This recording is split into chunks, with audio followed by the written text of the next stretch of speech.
Hi, it's Susan with Crown Key Realty. I just want to take a really quick minute to talk about rents. We are doing our marketing the same as we always have. We just rented out 6 properties this week. Unfortunately, one of them was not yours. Excuse me, I just got back from a rental convention, and the general consensus nationwide is that everyone is feeling rental compression. This is due to a couple reasons. One is the economy. People only care about how much money's in their pocket. And especially in our community where we have so many commuters and gas is now around $6 a gallon, people are not moving. They're not upgrading their current residential residence into something larger.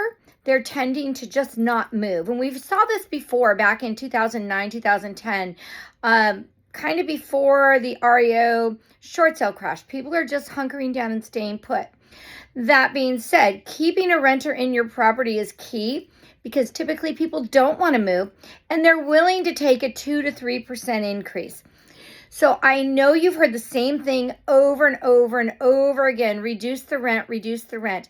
I am going to tell you, as someone who's been in this business for over 15 years, not just in property management, but also in sales, every property will rent and every house will sell at the appropriate market value. And value is perceived.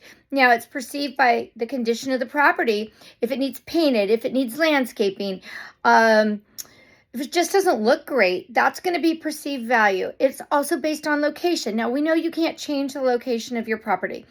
And then it's based on price and terms. So allowing pets, maybe allowing a short term. Those are the terms. Maybe giving a 2-week credit if they move in before May 15th. And we usually tell people that's a possibility anyway. We'd always check with the owner, but maybe advertising that.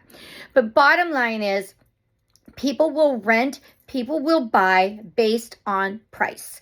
So while I know you don't like to hear that every week, and moving forward, I think as part of our management agreement, we're just going to say after the first 2 weeks, we will automatically start reducing the rent by 3% until we find a qualified candidate. I will also say that a lot of our applicants right now have been not qualified. We typically don't share with our owners, our housing providers, when we do get a non-qualified applicant. But in the past week, I believe we turned down 10, and that was because they all had credit scores of less than 500, and our minimum 640. And there's some new laws coming in as far as tenant rights and what we have to take and how much of a security deposit. So we are definitely upping our criteria because we want to make sure we're getting a good tenant in your property. So be patient. If you can adjust, I would personally, for me, I'm adjusting to my lowest possible denominator, factoring in that I'm going to raise rent over the next year or two.